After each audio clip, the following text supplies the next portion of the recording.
Uma das coisas que a gente aprende quando vai estudar rabinato é que existem muitas coisas estranhas na Torá. Realmente, de fato. E existem algumas coisas que são enigmáticas, que a gente não consegue entender até o fim qual é o objetivo disso aqui. E assim começa a paraxá dessa semana. A paraxá dessa semana diz Zot Hukat Torá. Essa é a lei da Torá. A gente poderia pensar o quê? É a lei da Torá, um resumo. Vai aparecer um resumo da lei da Torá. Vai aparecer um resumo da Torá ali. Mas o texto fala de uma das leis, de uma das mitzvot, talvez mais estranhas que aparecem em toda a Torá. Eu me refiro à vaca vermelha. Primeiro é estranho e enigmático porque, afinal de contas, o que é uma vaca vermelha? Que vermelho é esse? É uma vaca meio cor de cobre? É uma vaca marrom avermelhado? É um laranja muito escuro? Ou é vermelha mesmo, como sangue? Isso por si só já é um enigma. Mais que isso, conta a Torá que essa vaca deve ser sacrificada. Mas ao contrário de outros animais que são sacrificados no templo, essa devia ser queimada por inteiro e reduzida a cinzas. E essas cinzas, misturadas com água, serviam para purificar aquele que tivesse tido contato com um falecido, com um cadáver.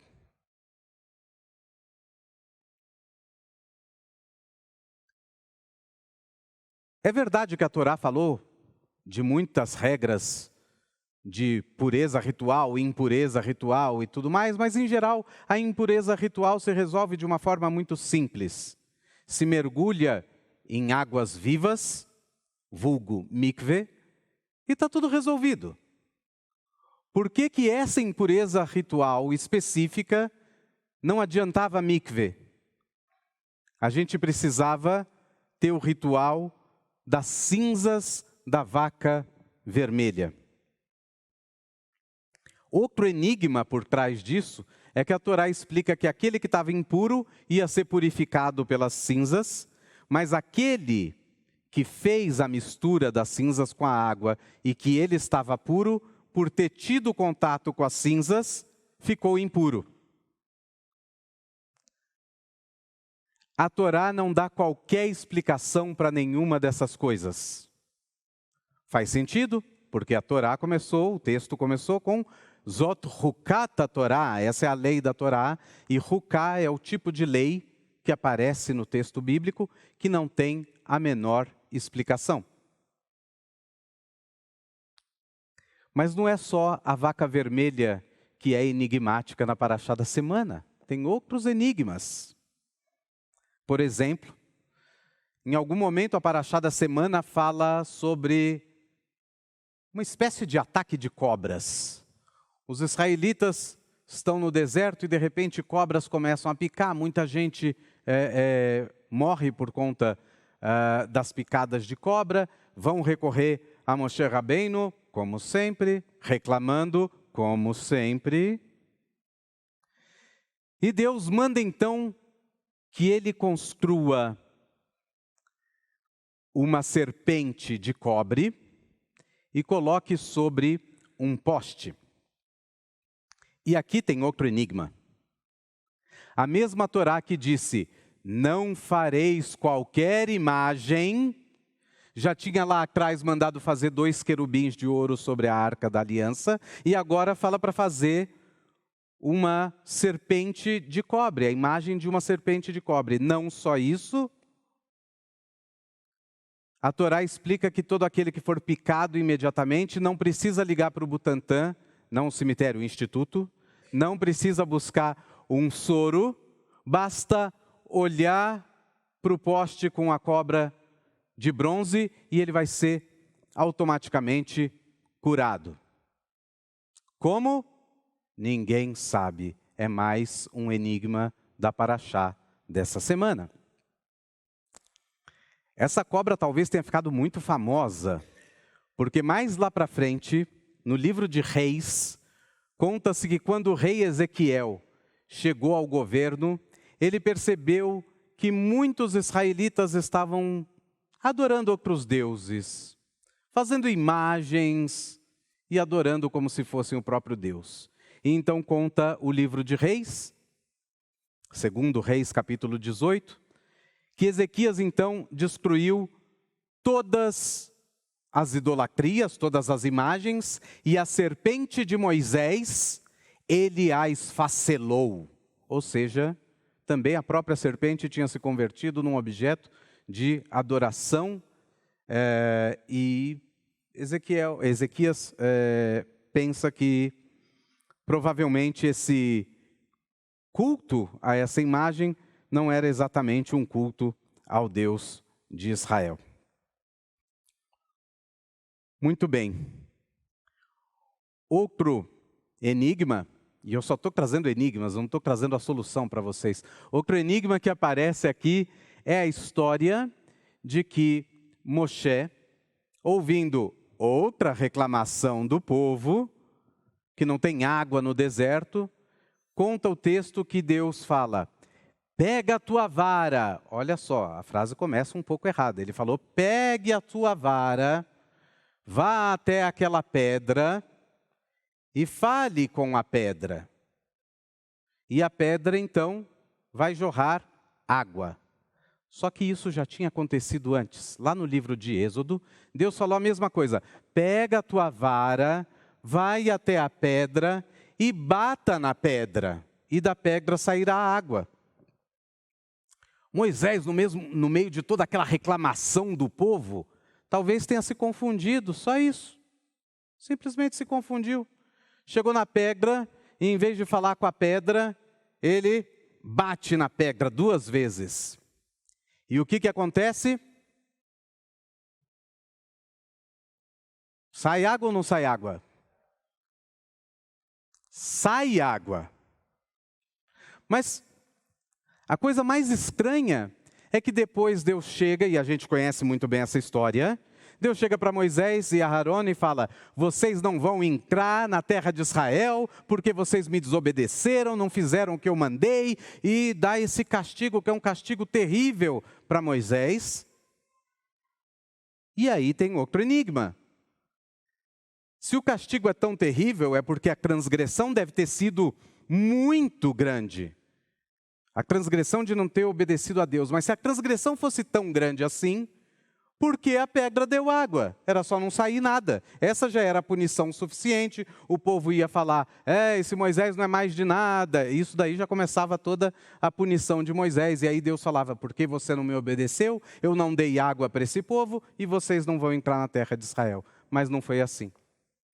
E a Torá dá essa explicação de que Moisés não entra na terra de Israel por causa disso.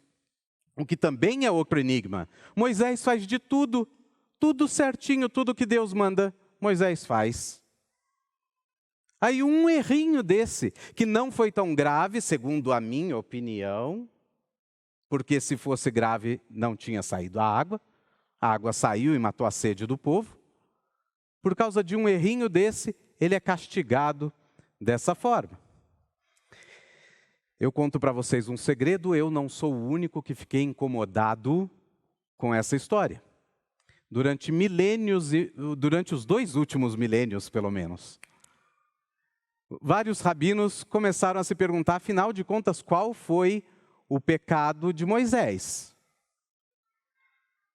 Porque não é possível que tenha sido isso de bater na pedra. Não é possível.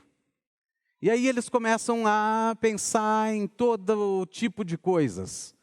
Primeira, antes de bater na pedra, Moisés fala: vejam, rebeldes, se é que essa pedra aqui vai dar água para vocês, ou se nós tiraremos água dessa pedra.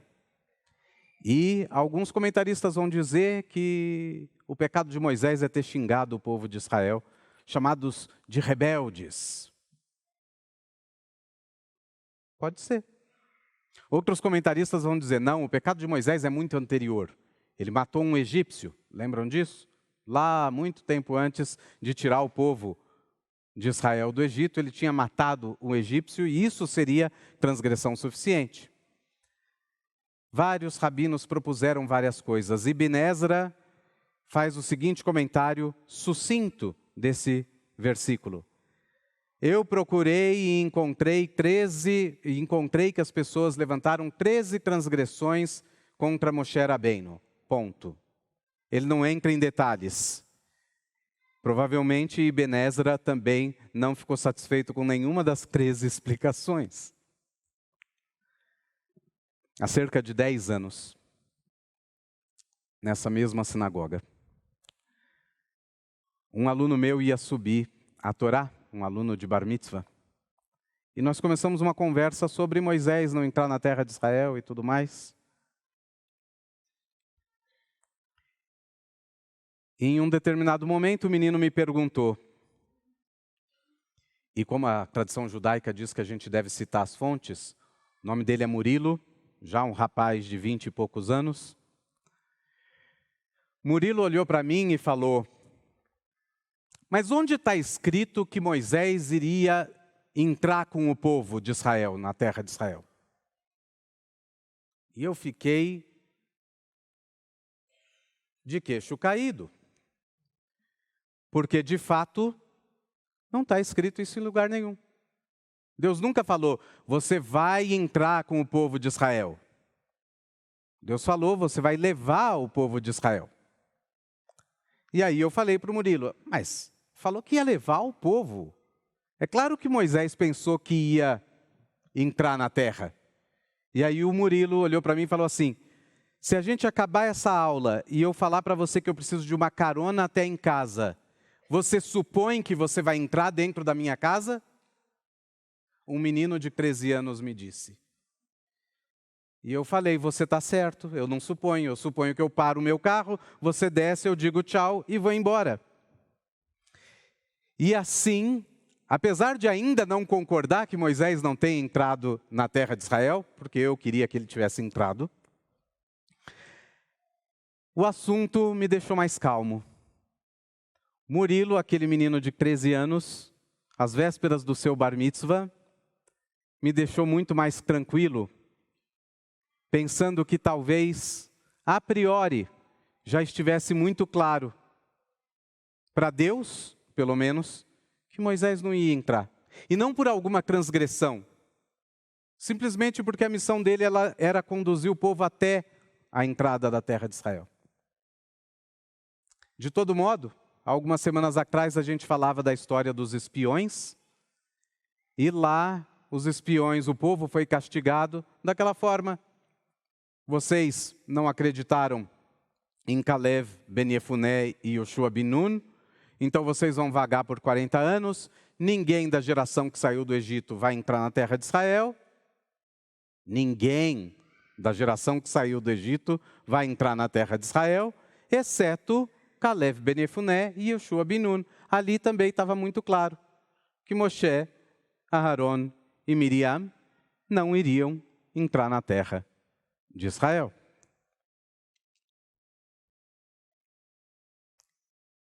Voltando à vaca vermelha, o nosso Midrash, Bamidbar Rabbah, Parashá 19, conta que o rei Salomão disse, eu estudei tudo, eu me tornei o grande sábio, mas essa lei da vaca vermelha, até agora eu não entendi.